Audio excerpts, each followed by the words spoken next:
Hello বন্ধুরা, সুমার চ্যানেলে তোমাদের সবাইকে স্বাগত। সবাই কেমন আছো?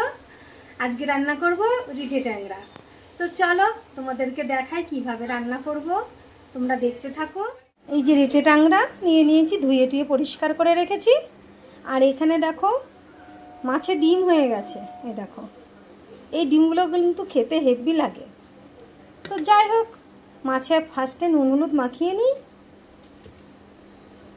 পরিমাণ মতন লবণ দিয়ে দিচ্ছি। মাছটা অনেকটাই, লবণটাও সেইভাবে লাগবে। হলুদ,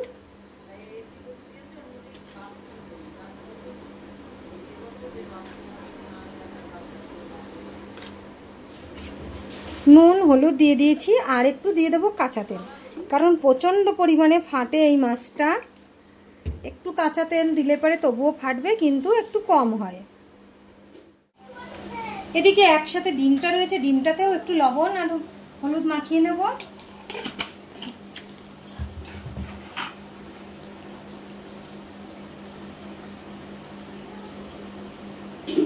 ডিমটাতেও একসাথে আমি একটু নুন হলুদ মাখিয়ে রাখবো।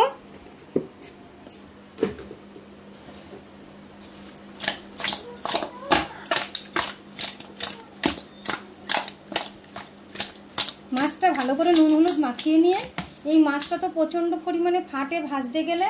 আমি জানি না তোমাদের কতটা দেখাতে পারবো, কারণ প্রচণ্ড পরিমাণে ফাটে। আমি ঢাকা দিয়ে দিয়ে মাছটাকে ভাজবো। অনেকটা ডিমই হয়ে গেছে, দেখো অনেকটা ডিম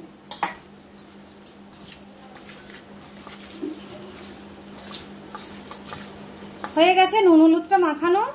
এবার রান্নাঘরে গিয়ে আগে মাছটা ভেজে নেব। কড়াইটা বসিয়ে দিয়েছি, তেল দিয়ে দিচ্ছি।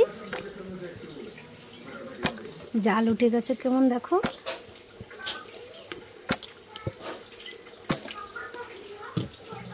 মাছগুলো ভেজে তুলে নিয়েছি, নিয়ে ওই তেলেই আমি গোটা জিরে ফোড়ন দিয়ে দিচ্ছি, আর এই যে তেজপাতা ফোড়ন দিয়ে দিচ্ছি। আমি মাছ ভাজাগুলো অত ভালো তোমাদেরকে দেখাতে পারলাম না, যেহেতু মাছগুলো খুব ফাটে। তো মাছ ভাজাটা তো এমন কোনো ব্যাপার না। মাছটা ভেজে নিয়েছি, নিয়ে আমি এখন এই যে পেঁয়াজ কুচানোগুলো দিয়ে দিই। আমি আজকে আলু দেবো না, আলু ছাড়া করব। তোমরা চাইলে তরকারির মধ্যে আলু দিতে পারো,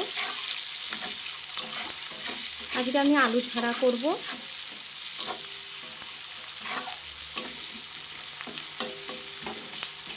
তো পেঁয়াজটা একটু ভালো করে ভেজে নেব।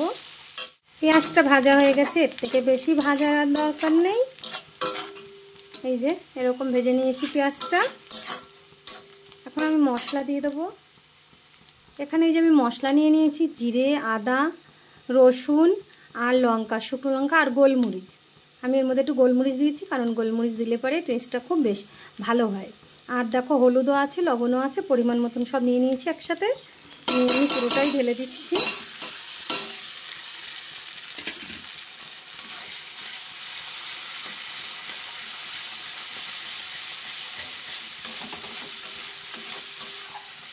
মশলাটা এবার আমি ভালো করে একটু কষিয়ে নেব।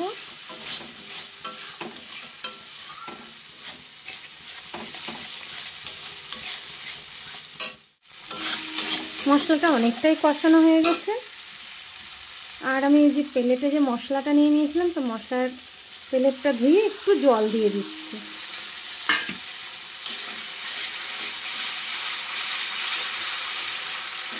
একটু জল দিয়ে মশলাটা কষালে পরে কষানোটা খুব ভালো হয়। তো একটু জল দিয়ে দিলাম, মশলাটা আবারও একটু ভালো করে কষিয়ে নেব। মশলাটা কষানো হয়ে গেছে, এবার জল দিয়ে দেব। আমি কিন্তু নুনের জালটা একটু কম করে দিয়ে আস্তে আস্তে মশলাটা খুব ভালো করে কষিয়ে নিয়েছি। যেহেতু আমি আলু টালু দিইনি, খালি মশলাটাই কষাচ্ছি, যার জন্যে একটু জাল কম দিয়ে আস্তে আস্তে মশলাটা খুব সুন্দর করে কষিয়ে নিয়েছি। কারণ মশলা যদি ভালো করে না কষানো হয়, তরকারি কিন্তু স্বাদ হয় না। যাই হোক, মশলাটা খুব সুন্দর করে কষিয়ে নিয়েছি। মশলা কষানোটা হয়ে গেছে, এবার আমি জল দিয়ে দেবো।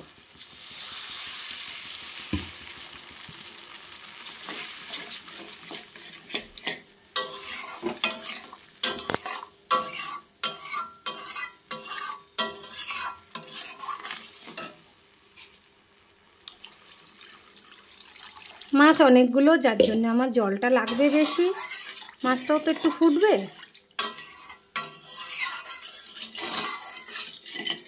তো জল দেওয়া হয়ে গেছে, এবার ঝোলটা ফুটার অপেক্ষায়, তারপরে মাছগুলো দেব। ঝোলটা ফুটছে টকবক করে, এবার আমি মাছগুলো সব দিয়ে দেব। এই যে এখানে মাছ আমি ভেজে ধুয়ে দিয়েছি, আর এই যে সেই ডিমগুলো, এই যে আমি সবগুলোই একসাথে দিয়ে দেব।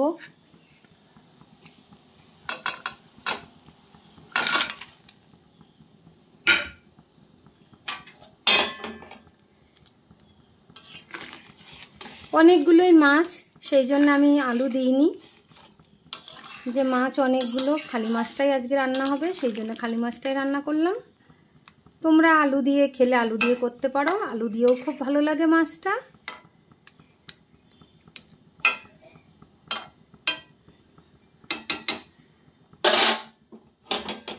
আমি মাছটা দিয়ে দিয়েছি। মাছটা দেওয়ার পরে আমি ঝোলটা একটু ঢেকে দেবো। মাছটা ফুটবে। ঝোলটা কিন্তু হয়ে গেছে, মাছের ঝোলটা। আমি মাঝখানে একবার নেড়ে দিয়েছিলাম তরকারিটা। এখন দেখো ঝোলটা যতটা আছে আমি এরকমই নামাবো। এই তরকারিটা কিন্তু দারুণ লাগে খেতে। আর এখন আমি বাটা গরম মশলা দিয়ে দেবো।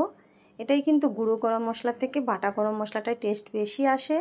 তো তোমরা চেষ্টা করবা একটু যদি বেটে দিতে পারো গরম মশলাটা, খুব ভালো লাগবে, তাহলে স্বাদটা অনেকটাই বেড়ে যায় বাটা গরম মশলাতে। ঝোলটা হয়ে গেছে, আমি নামিয়ে নেব। তরকারিটা এইভাবে তোমরা একবার একটু রান্না করে খেয়ে দেখো, দারুণ লাগে খেতে। তোমাদের কাছে অনুরোধ থাকলেও তরকারিটা এইভাবে একটু রান্না করে খেয়ে দেখো। তো ঝোলটা নামিয়ে নিই। তো ঝোলটা নামিয়ে নিয়েছি, কত সুন্দর হয়েছে দেখো। তো তোমাদের যদি ভালো লাগে একটা লাইক কমেন্ট শেয়ার করো। তো আজকের মতন এই অবধি, টাটা বন্ধুরা।